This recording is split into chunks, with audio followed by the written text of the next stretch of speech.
Hey, you there? Good morning. It's 7:54 a.m. on Friday, June 10th, 2022. I'm Christiana Ellis, and I just got up. There's 5 more minutes. Yeah, I was really sleepy this morning, so I let myself sleep in just a little bit. But boy, I don't know why. I didn't go to bed. Here's what it is. I've been doing better this week at going to bed on time and getting up at a right time, but at the same time, part of shifting the schedule is the understanding that I'm probably getting a little bit less sleep than my body technically wants, and so I think maybe that just caught up with me a little bit this morning. What are you gonna do?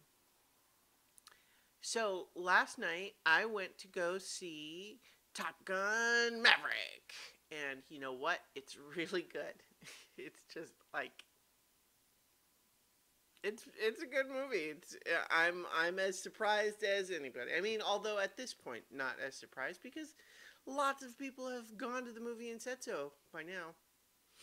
I mean, I wouldn't have thought that I wanted another Top Gun movie. For context, I have rewatched the original Top Gun not too long ago, and the way I generally say it is that the airplane stuff is good and the rest of it is very of its time. It's,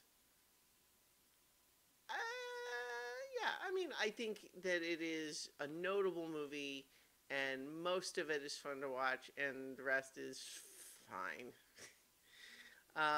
But the new one, I think, is even a better movie than the original Top Gun.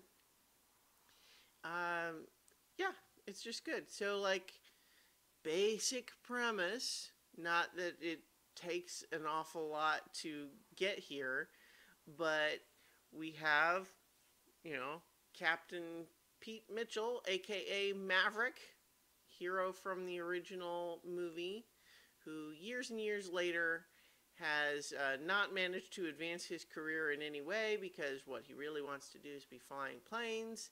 So he's currently still a test pilot, but it's not going great. And they need to bring him back to Top Gun, because there's one mission that is going to be super, super hard, and they need someone to train their best pilots how to do this unusual mission. And he's the guy. And so he has to come back and try to teach all of these young pilots all of his old tricks, so to speak. But, one of them is his old wingman Goose's son. And there's tension there. It's good. It's a good movie. It just works.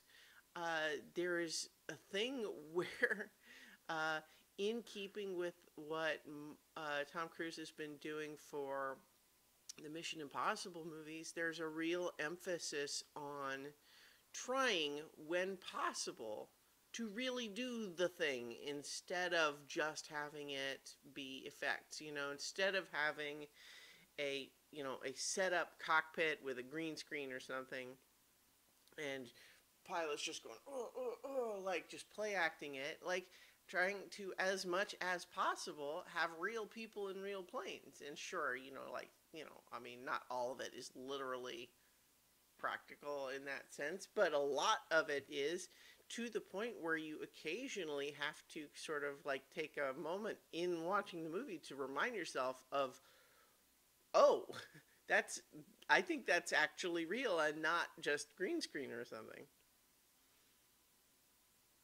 It's pretty good.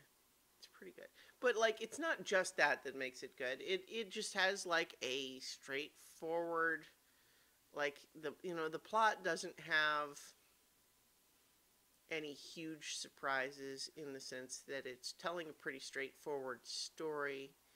But, it's a straightforward story where the details can nonetheless vary, and we don't know exactly how all that's going to play out.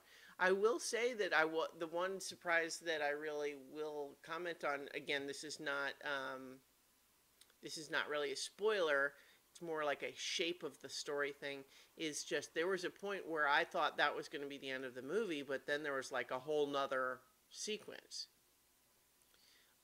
substantial sequence, and so I was a little surprised. It's like, oh, no, no, we're still going, okay. And you know what? I really liked it. It's a lot of fun. I recommend it. Especially just because, all the plane stuff, it's going to be, like if you are in a place where you feel like you are comfortable going back to the theater, I think that's the way to go. Now, understandably, that's not, where everyone's at. But either way, Top Gun Maverick, good movie. And I'll talk to you all tomorrow for 5 more minutes.